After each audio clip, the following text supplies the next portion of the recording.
साथियों, पहले मैं आप तमाम लोगों को अभिवादन पेश करता हूं।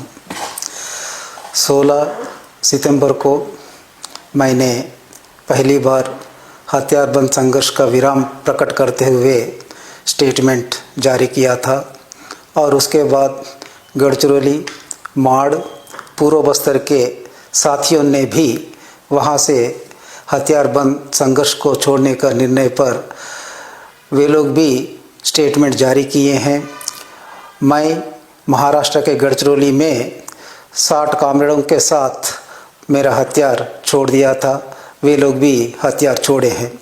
उसके बाद सैकड़ों की संख्या में साथियों ने छत्तीसगढ़ में अपने हथियार छोड़ दिए हैं।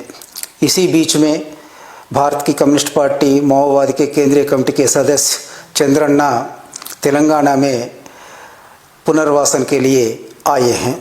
इन तमाम साथियों को मैं अभिवादन पेश करता हूं। हम इस देश में लंबे समय से, कई वर्षों से काम करते आ रहे हैं।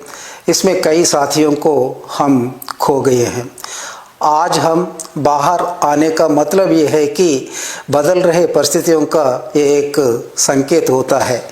इसलिए आज हम हथियारबंद संघर्ष को छोड़कर जनता के बीच में आए हैं और जनता के बीच में ही काम करने का निर्णय लिए हैं। हम जिस साथियों को खो गए हैं उन साथियों के चलते हम ये बदलावों का समझना जरूरी है। आज भी देश में कई साथी इलाकावार सत्ता को अपनाने के लिए उस रास्ते पे हथियारबंद संघर्ष में डटे हुए हैं और ये तो हम समझना है कि इस रास्ता पर चलते हुए ही हम जनता से दूर हुए हैं। ये उस रास्ता की विफलता को दर्शाता है।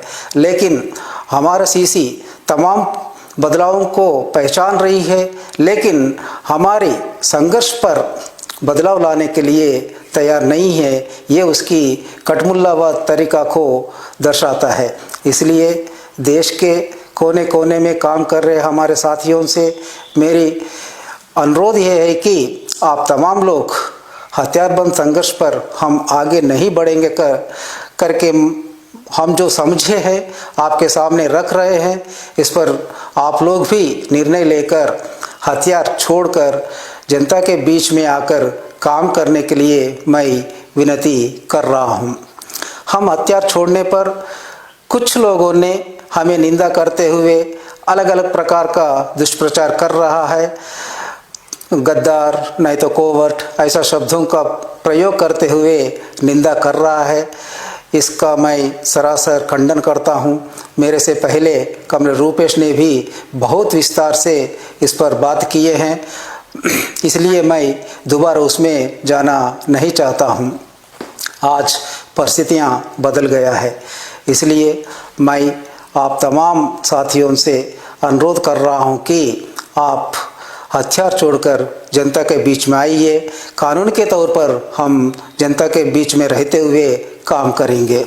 और इसी अवसर पर मैं तमाम देश के बुद्धिजीवियों और जनवादी प्रेमियों और मुख्य रूप से आदिवासी हितैषियों से अनुरोध कर रहा हूं कि हम जो निर्णय लिए हैं इस निर्णय को आप समझिए और हमारा समर्थन कीजिए। जिन लोगों ने हथियार छोड़कर आने के लिए तैयार है, जिन लोगों ने जनता के बीच में काम करने के लिए तैयार है, आप लोग मेरे संपर्क करने के लिए ये नंबर मैं बता रहा हूँ। इस नंबर पर कांटेक्ट करने से हम आपका राय जान सकते हैं, आप आ सकते हैं।